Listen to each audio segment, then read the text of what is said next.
Welcome back. Now in this video, we're going to be discussing some of the specialized functions inside of WordPress. Now, as was mentioned earlier, WordPress can be used to create a number of different kinds of websites that serve different functions for you. Now, in order to figure out if you can download or purchase a solution, you'll want to use the following search parameters. Assuming that you want to turn your site into an appointment calendar, here is what you would search in Bing, Yahoo, or Google. You would search WP Theme Appointment Calendar, or you'd search WordPress Appointment Calendar, or even WP Plugin Appointment Calendar, or WordPress Appointment Calendar. So let's take a look. And you'll see these searches.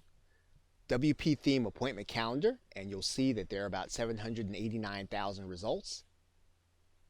WordPress Appointment Calendar, you'll see that there are 753,000 results. WordPress Plugin Appointment Calendar, you'll see that there are about 639,000 results. And WordPress Appointment Calendar. So you'll want to use these search parameters so you can find if there's going to be something available that someone's created for you to be able to use depending on what your function is or what your search parameters are going to be.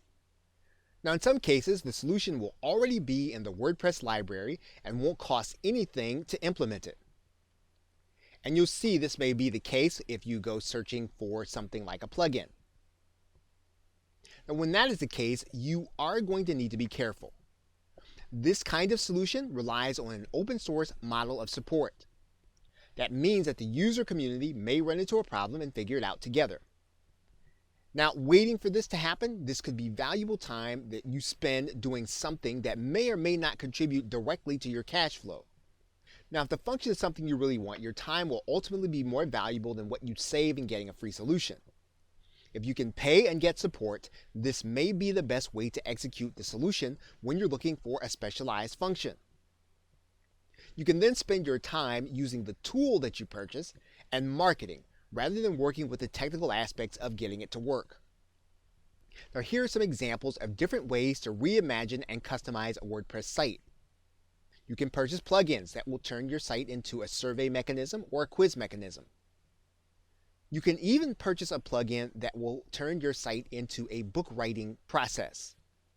You can turn your site into a task manager using a theme and or plugin, a project manager, an e-commerce site, a business directory, a coupon site, a job board, or even an auction page. The one thing to note is that you can sometimes install WordPress on the same domain with different subdirectories. This would mean that you could set up a WordPress site on yourdomain.com and put an appointment calendar there. You could then set up a separate WordPress site on yourdomain.com/book or using the subdirectory and put a book writing plugin on that site. In other words, you'd have two separate installations of WordPress using two different functions. Okay, so with that, thanks, and I will see you in another video.